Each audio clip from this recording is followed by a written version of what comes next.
আপনি যদি কখনো বিমানে ভ্রমণ করে থাকেন, তাহলে সম্ভবত জানালা দিয়ে বাইরে তাকিয়ে কোনো পাহাড়, শহর বা অন্য কোনো বিমানকে উঠতে দেখেছেন। কিন্তু এমন একটি বিমানও আছে যা সমুদ্রের উপর দিয়ে প্রায় টানা 10 ঘন্টা ধরে উড়ে। হ্যাঁ, এর মানেই হলো সমুদ্রের অত্যন্ত নির্জন এবং শান্ত দৃশ্য ছাড়া দেখার মতো আর কিছুই নেই। বিশ্বে এমন বিমান চলাচলের রুট মাত্র কয়েকটি। এর মধ্যে সবচেয়ে বিপজ্জনক এবং একাকী পথ হলো দক্ষিণ প্রশান্ত মহাসাগরীয়। এখানে পৃথিবীর সবচেয়ে বিচ্ছিন্ন এবং প্রত্যন্ত সমুদ্রের অংশ, যার নাম পয়েন্ট নিমো। অস্ট্রেলিয়া থেকে চিলিগামী লাতাম এয়ারলাইন্স ফ্লাইট 800 এই অসীম একাকিত্বের মধ্য দিয়ে পার হয়ে যায়। বিমানটি পয়েন্ট নিমোর কাছাকাছি চলে যায়, যেখান থেকে নিকটতম স্থলপথ হাজার হাজার কিলোমিটার দূরে। নিমো পয়েন্ট এতটাই দূরবর্তী যে বিমানগুলিকে এই পয়েন্ট থেকে কমপক্ষে 400 মাইল অর্থাৎ 640 কিলোমিটার দূরে থাকার নির্দেশ দেওয়া হয়।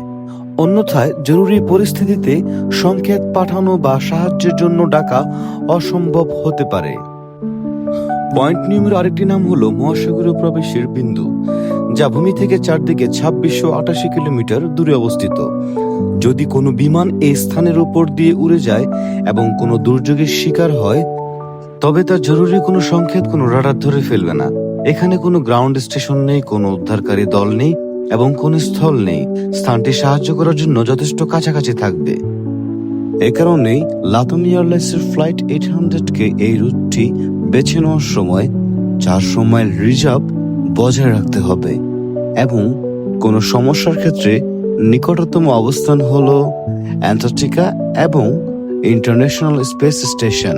অস্ট্রেলিয়ান এয়ারলাইন্স, কোয়ান্টাস এয়ারলাইন্সও সিডনি থেকে সান্তিয়াগো যাওয়ার সময় একই রুটে তাদের বোয়িং 7879 ড্রিমলাইনার ব্যবহার করে।